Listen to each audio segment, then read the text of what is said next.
তার মানে না এক বুড়া না কচু কাটতেছে বুঝছাস, কচু কাটতেছে তে হিয়াল মামা এসে কয় কি, হিয়াল পণ্ডিত এসে কয় কি যে মামা আমাকে কচু করো কে, বললে কে,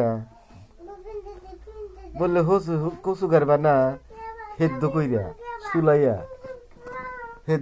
সুলাইয়া এই কলা পাতা পেঁচাইয়া কচু কাটবা, সেই কচু মোটা মোটা হবো, বড় বড় হয়ে যাবো কচু, ওই কচু বেশি ভালো হয়।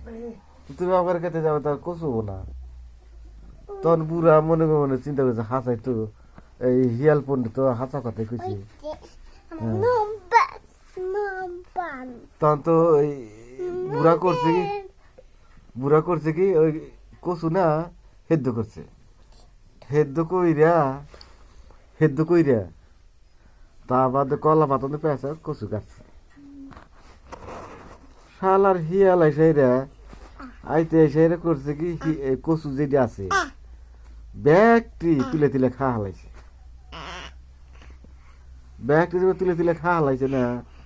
তখন পুরা এই বেনা খেতে যায় দেখি কলার গাছের পাতাগুলো সব টানে বুঝছাস, পাতাগুলো টানে। তখন এই তুলে দেখে কি পুরা কচুগুলো সব হিয়ালে খাওয়া হালাইছে, কচুগুলো তো খাওয়া হালাইছে না। তখন কাছে তখন কাছে হিয়াল পণ্ডিত তখন পামনি। তখন করছে কি ওই বুড়া ফেরা কচু কাটতেছে। তখন হিয়াল পণ্ডিত কাছে বুড়া তুই কচু কাটতেছিস, কচু এই কিরকম হয়েছে? তখন বুড়া কয় শাল আর পাজিরা তোরা আমার কচু শেষ দিতে চাস, আজকে সেইটা আমার হাতে নালিবাটি করতে চাস। তখন বুড়ার হাতে আসলে পাঁচুল দিছে চ্যাঙ্গা, যেটা পাঁচুল চ্যাঙ্গাতে হিয়ালে পেটের মধ্যে নাই গে এই পেট ফোরা গেছে,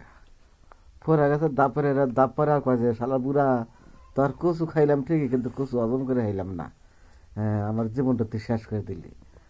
তোর আজ ভিডিওটা খুব ভালো লাগলে আপনারা শেয়ার করে দেবেন।